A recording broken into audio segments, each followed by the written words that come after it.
Hey guys, welcome back for day 2 of my 12 Days of Planmas series, which I might be calling Randi.Planmas. It sounded better earlier when I was writing the script for this. I don't know. We'll see if I stick to it. But anyway, for this second video, I have a pen test / fountain pen and ink demo to share with you. I'm way too frantic and also too much of a noob to actually show you how I ink my fountain pens. So that's not going to be included in this video and the other 2 pen test videos I have planned. But there are a lot of reasons. But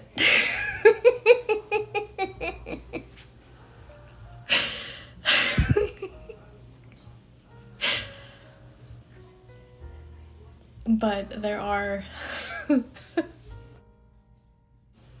Okay, sorry about that. Take 2.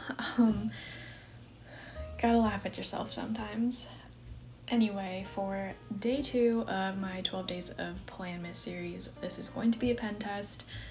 Like I said, I am very much a beginner, not super comfortable with filming myself doing the inking stuff.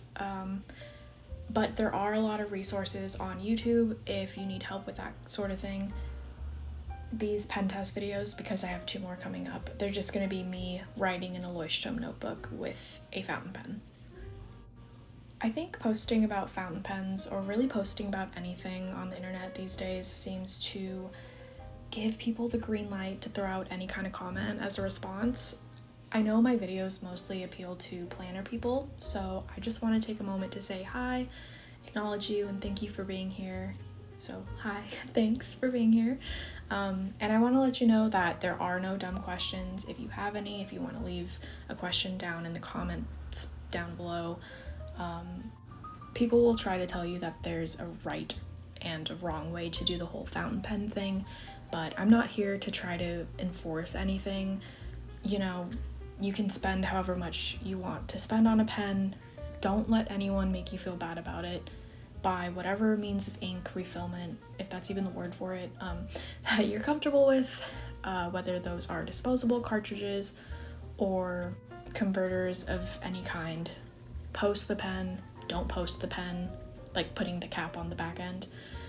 And there's a lot more, but most importantly, hold the pen however you want to hold the pen. I'm not going to tell you how to hold a pen, because that's whatever's comfortable for you, you should totally do that. Like I said earlier, I consider myself to be a beginner with fountain pens. I got my first one back in 2019, which was a Kaweco Skyline Sport with the extra fine nib. I had no idea what I was doing, didn't really know what to expect, other than I was expecting life-changing things from using a fountain pen. Did my life change because of the Kaweco? No. But since then, I have purchased a few more pens and I've gained some knowledge on them and learned what I like and don't really like when it comes to fountain pens. But like I said, I'm still very much a noob and learning and still have so much more to try. Like, I've really only dabbled in a few brands and extra fine nibs and 1 medium fine and 1 fine. So that's me and my fountain pen journey. Before anyone comments, oh my gosh, it took her like 10 minutes to even say what the pen she was using was, maybe don't comment that, thanks. I just wanted to make sure I addressed some things for my planner friends to make us feel a little more comfortable in this space.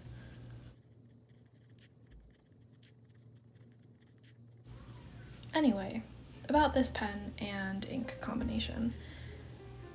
I'm using a twsbi Eco in the transparent yellow color.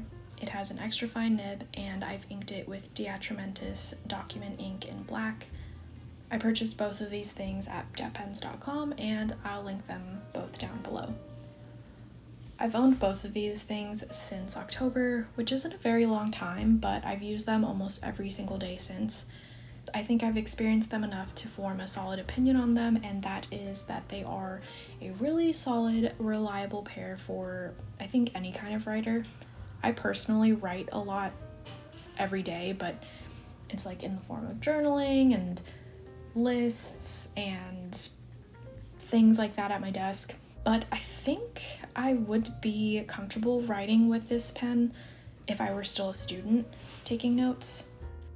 The TWsbi is really simple to set up straight out of the box, and the nib is really smooth from the get-go. It has a nice weight to it, it's a familiar size, and the grip isn't difficult to adjust to. And I think all of these things make the writing experience feel pretty luxurious, which I think is something that a lot of people are expecting from using a fountain pen. Like, it's not too finicky, and it's also not distracting. It's not too fancy or flashy of a pen. It feels very dependable, feels durable, but it also looks nice.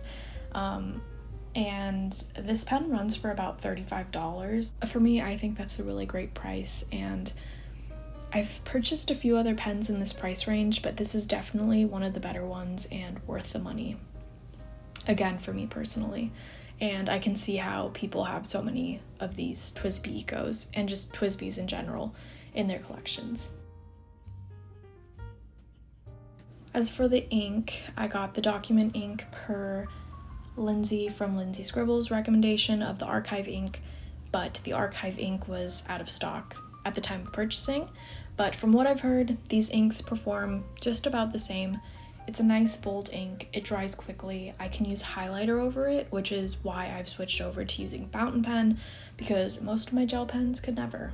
It's kind of crazy. I think I want to use highlighter in some of my planners, but then once I try to, it's just not a good look, but I can finally use them now. And the bottle might seem a bit pricey because it's like $20, but it's a really big bottle. You'll have ink for a very long time. There are so many good things to say about this pen and ink pairing, but one caveat I should share is that it's a pretty wet writing experience. The effortless ink flow and the wet ink could make for a longer drying time than some people would prefer. It might produce thicker lines than some people would prefer, but I think these are just things you have to trial out for yourself to see if you'd like or not. Me personally, I do like a thick, bold line in my planners and my journals. I actually prefer broader nibs as I get into like more personal writing, so that's just me. You might decide that the TWsbi extra fine nib is actually too broad for you, but it's just kind of something you have to see for yourself. But anyway, there's quite a bit more to this video. I feel like I've talked your ear off enough. I hope you enjoyed what you heard and what you're seeing so far.